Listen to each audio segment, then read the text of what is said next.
So today I'm going to start an audio blog because today's August 9th and we're going upon 2 years since we've got to see the kids or talk to them. Um, on August 13th is the day that we all got the call stating that there was an anonymous voicemail left on the caseworker's messages. And what it entailed was that there was sexual abuse and drug use in one of the homes. So I was called to see if I knew anything about it, and I didn't. And the caseworker put in that I knew about it. So, anyways, that was a Friday. I was asked if I would keep two of the kids aside from the one that I had. And of course, I agreed. And they said that everything was fine, that the kids would be okay here. So on Friday evening, the caseworker came out, said she had to see the kids face to face, so she did. For some reason, she put in the report that one of the kids was crying because the other kids had ate their ice cream, which was not the case. The kids were not even crying. The kids didn't even show out or anything. Um, Actually, the kids were sitting at the table coloring, and every time she came out, she asked if um, they were going to start school. Well, one child that I had hadn't even turned 5 at that time. And, um, well, that was before August 13th, because she would have turned 5 on before, or by August 13th. Um, but still, every time she came out, she would always ask me that. So, anyways, back to August 13th. She comes out, sees the kids, and says everything's fine. Come Monday morning, she calls and says that there's going to be a assessment meeting with the kids if we could bring the three that we had to the assessment center. And we said, yeah, we would.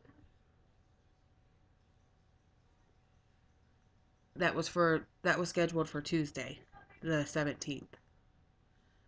Um, so that night we went and bought them Lunchables so they could eat their lunch and be in a good mood when they went to this meeting. Um, so on Tuesday they had the meeting. It was scheduled for I think 1 or 1:30. And all 5 kids showed up, and there was other people that was there, and all the kids were interviewed. None of the kids disclosed anything. So the 3 kids remained in my home until, and the um 2 boys were split up, which we didn't like, but we had to do it at that time. So on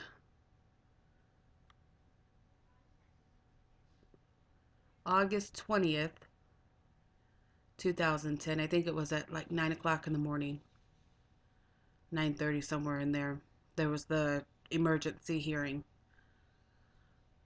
Um,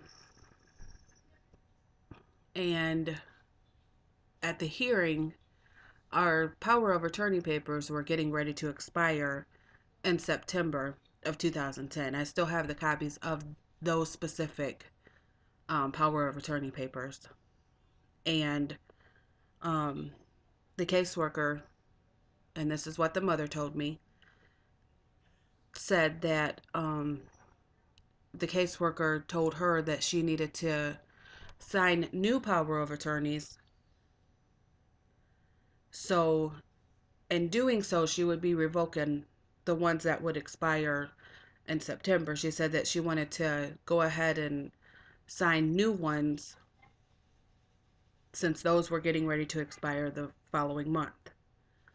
So the mom did and was waiting for the new ones to be brought to her. Well, they went to court. The new ones still hadn't been brought to her.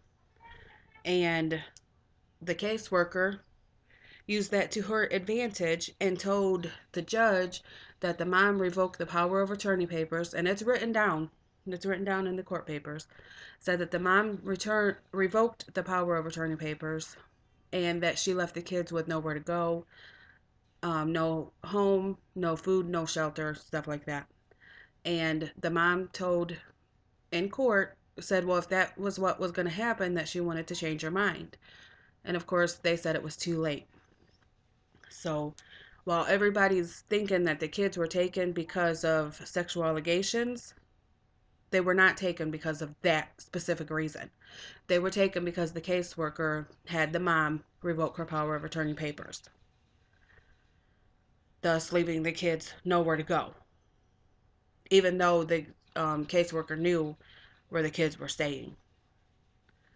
So I get the call about 12:30 that day saying that the kids were going to be taken to foster care.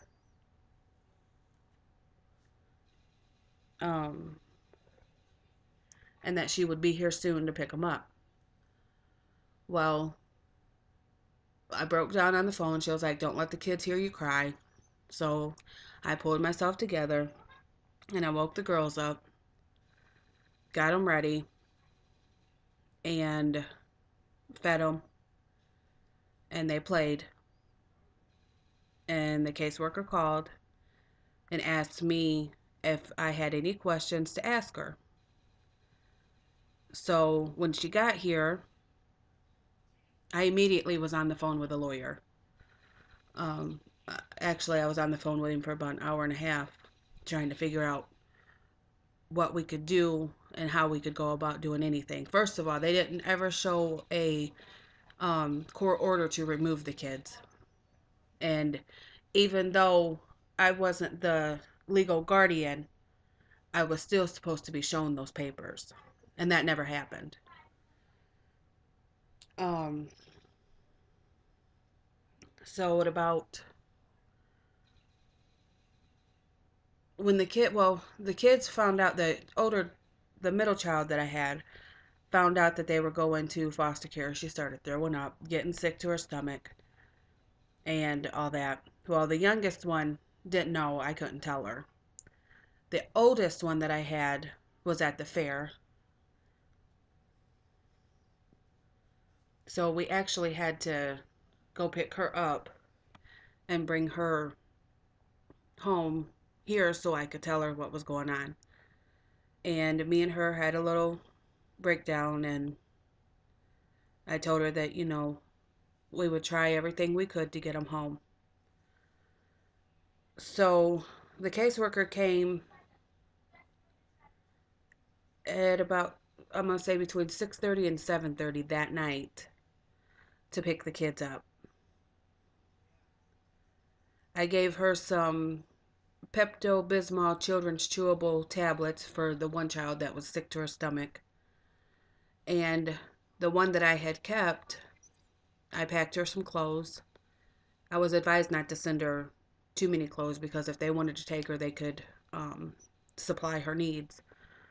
So we had just bought her one of them suitcases that you pull, a little child's one. So I packed that with some clothes, with some of her new school clothes that we had bought for her to go to school that in September.